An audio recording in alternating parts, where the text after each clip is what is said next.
Hey everybody, Billy BB here, getting you in on a special experience right now in the world of college basketball, college football, everything kind of going on. This starts local, but it goes beyond the country. The transfer portal, talking about something really interesting. We're hearing more and more about it. And one of the kids right here in Stark County went through the transfer portal process.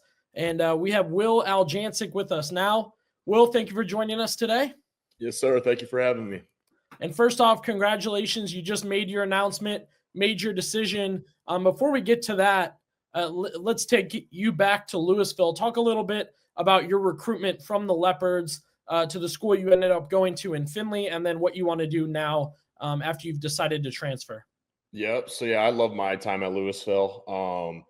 Basically, my recruiting started to pick up after my sophomore season. I was starting to talk to coaches and stuff. And then by the end of my junior year, going into that AAU season, I started to pick up a lot of offers. And then I was mainly recruited by Division II schools. And I ended up going to a Division II called Findlay. So, yeah.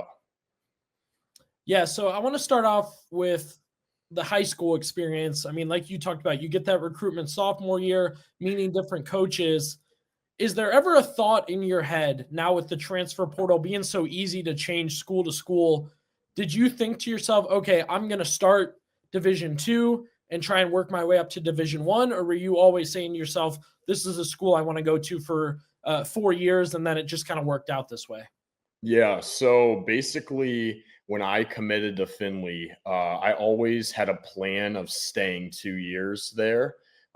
Basically, just working out my resume in 2 years there and getting good stats and film. And then I always had the plan to transfer Division I for my last 2 years. So that's always been kind of a plan with like me and my family.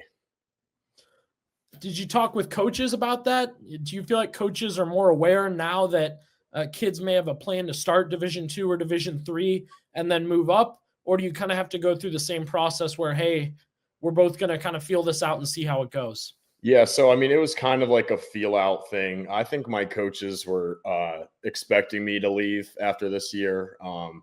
Kind of said that in the exit interview that he wasn't surprised that I was leaving. But I know of kids that have gone places Division II and Division III and have like directly told the coach that they're planning on leaving and trying to transfer up and get money or whatever. But for me, I never really told the coaches that. It was always just a plan, like just with me and my parents. So, Yeah, so let's start with your Findlay career.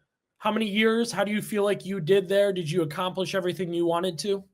yeah. So basically, freshman year was a little bit rough team wise. I had a good individual season, but we didn't have a great record, and then we didn't make the NCAA tournament. And then this year, we had a great year. We were 24-5.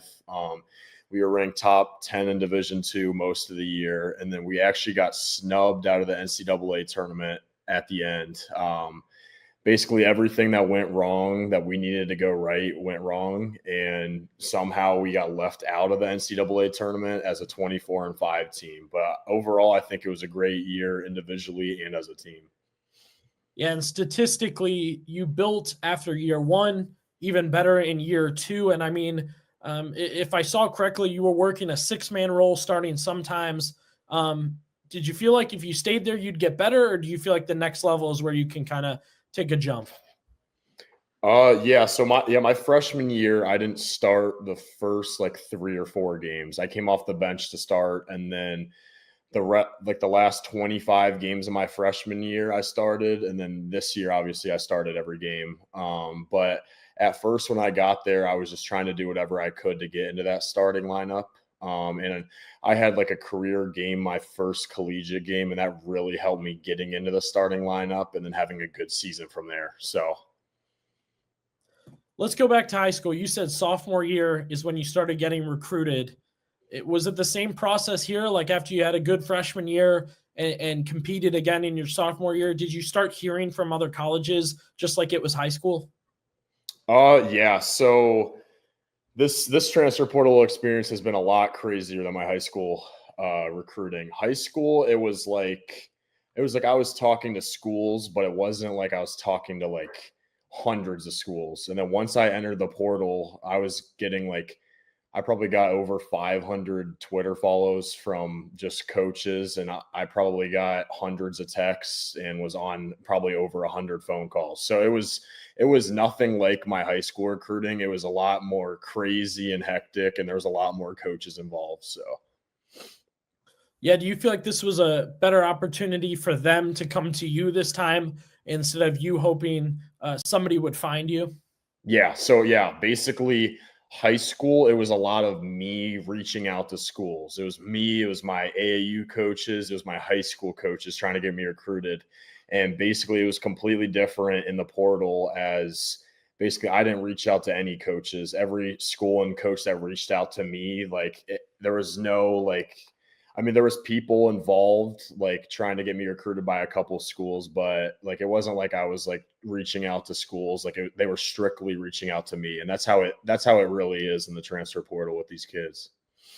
Yeah, so in high school, you've got your coach, you've got your parents. Things are kind of running more official. Obviously, I feel like you would get more help from Coach Siegfried and some other people in Louisville. Now you're kind of on your own. How did you kind of get through this process?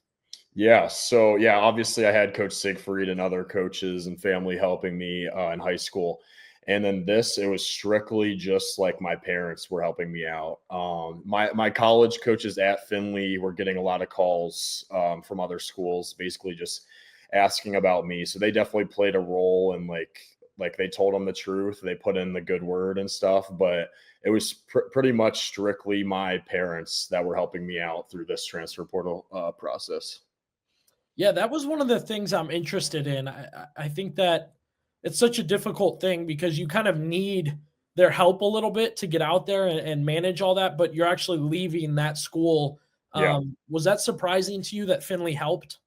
Honestly, it wasn't surprising at all. It's just a testament to the character of those coaches. I was blessed to have a high character head coach at Findlay. And honestly, when I entered the portal, I knew that he wasn't going to try to screw me. And I knew he was going to tell the truth, because he's a morally good person. And yeah, I wasn't surprised that they helped me out. So. All right, let's talk about the transfer portal. Pretty broad term. I think it's trending over the last few years to become easier and work out for people that they can transfer a little bit easier. I think people have questions, though, of how it works, what it means. Is there paperwork you're filling out? Is there an app you're joining? Is there a network now that you're a part of? Or is it just like you said, hey, you're out there in the open like a free agent and you can choose your next school? Yeah. So basically, how the transfer portal works in terms of how you get into it. So first, you're supposed to talk to your head coach and basically inform him that you want to enter the transfer portal. And from there, basically the compliance officer at whatever college you go to, they will send you paperwork and like these videos that you have to watch and go through. It didn't take long. It's probably a 20 or 30-minute process. And basically, once you're done with those paperwork, basically all you have to do is you sign, and then they have like, I think it's 1 to 3 days or something to put you into the transfer portal. So basically, it's up to them when they want to put you into the transfer portal. And then at Findlay, basically, he had put me in the transfer portal probably 30 minutes after I signed those papers. So I was very lucky to get into the transfer portal very early and stuff. So. As far as options go, you mentioned hundreds of schools reached out to you. Um, how many do you think you really whittled it down to that you were taking serious? 15, 10, 5?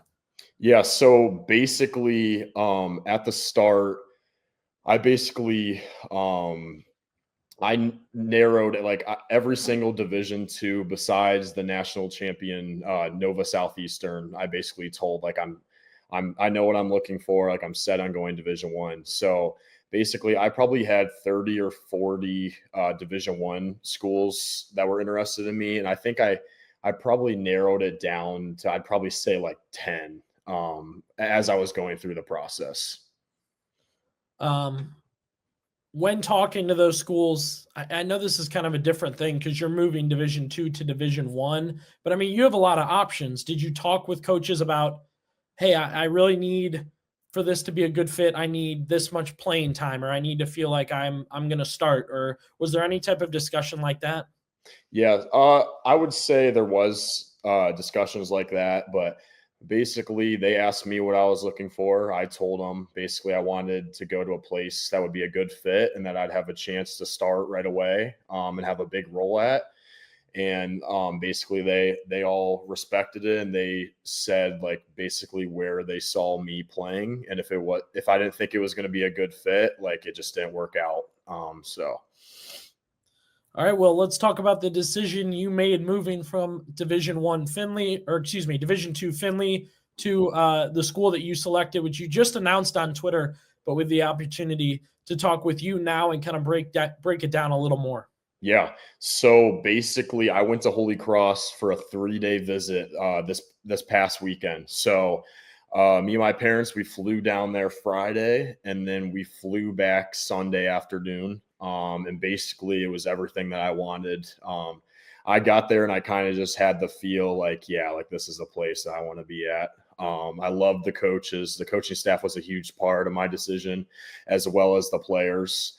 And they have high major facilities. So that definitely was appealing in my eyes. Just practice gym, recovery stuff, really nice athletic buildings, weight room, a great arena, etc. So that all played a big part in my decision. And basically, as I was going through the visit, I could just tell that this was the place for me. And basically, I was going to take some other visits, and I actually committed on spot. So I loved it. I just knew it was the place for me right off the bat. Yeah, you go bigger city, bigger division, bigger school. Do you feel like that was your goal back at Louisville, or do you think after you realized you could play at Findlay, that the school you've chosen now is a better fit? Yeah, so basically my entire life the goal is to play Division 1. It's just always been the dream to be a Division 1 basketball player. And I mean, we always talk about it in my household. It's always been a dream of mine to play in March Madness, and just go through that experience. And so basically when I ended up going Division 2, I always had in the back of my mind like this is like there's an end goal to this, to playing Division 1 and competing for March Madness and a national title. And basically I feel like Holy Cross is a place that we can really make noise next year and make March Madness. So that definitely played a role in my decision as well.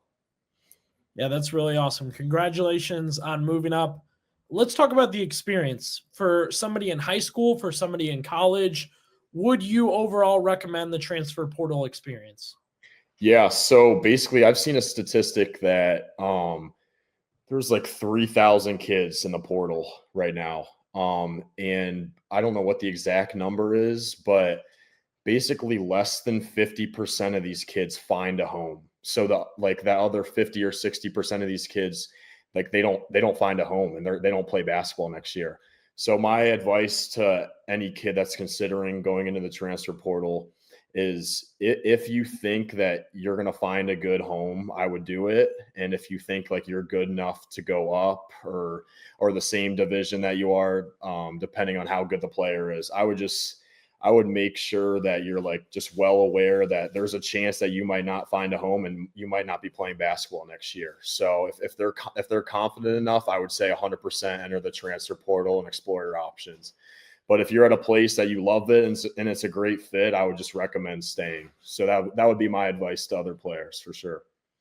Yeah, I think that's a great answer. And looking back in high school, do you think there's a lot of kids that should look at, I'm going to do 2 years here and then try and move up, or should every kid still have the thought process of, this is my school, let's see how it goes, I should plan on 4 years, and anything else is kind of out of the air? Yeah, I would say, for all these kids to just have your mind where your feet's at. So whatever school you're going to, don't necessarily look at like the next division. Like if you're Division 3, like I want to eventually get to Division 2. I would just say like stay focused on the present, do what you have to do, and just have good seasons. And if you're in a position that you want to go up and you think you can, I would say 100% do it. But I would just say bloom where your feet are planted for sure. Awesome. I love it. What's next for you, Will, as far as getting to campus, getting to work? I mean, technically, I mean, it's April. So are you finishing a school semester at Findlay and then getting to work there, or can you immediately get to work at Holy Cross, or how does that work? Yeah, so basically I have about 2.5 weeks left at Findlay. And I only go to Findlay Tuesday to Thursday. So I don't have class Monday and Fridays. So I've been home for the most part. I'm basically living at home in Louisville, and I basically just go there for 3 days. So basically 2 weeks I'll be done, and then we report June 1st. So I'll be heading over to Boston to Holy Cross at June 1st. And then we're actually going to Greece in July to play against some of their professional teams and basically touring some of the places in Greece. So I'll be at Holy Cross doing workouts, getting ready for the season all of June and July. And then my only summer will basically be August. So I'll be off August, and then I'll report to school late August for good. So Will, thank you so much. This is really exciting. I know WHBC and Stark County are happy for you that you got to move up how you hoped. And like you said, we hope to see you next in March Madness. So thank you for sharing the transfer portal experience with us. yeah, for sure. Thank you guys for having me.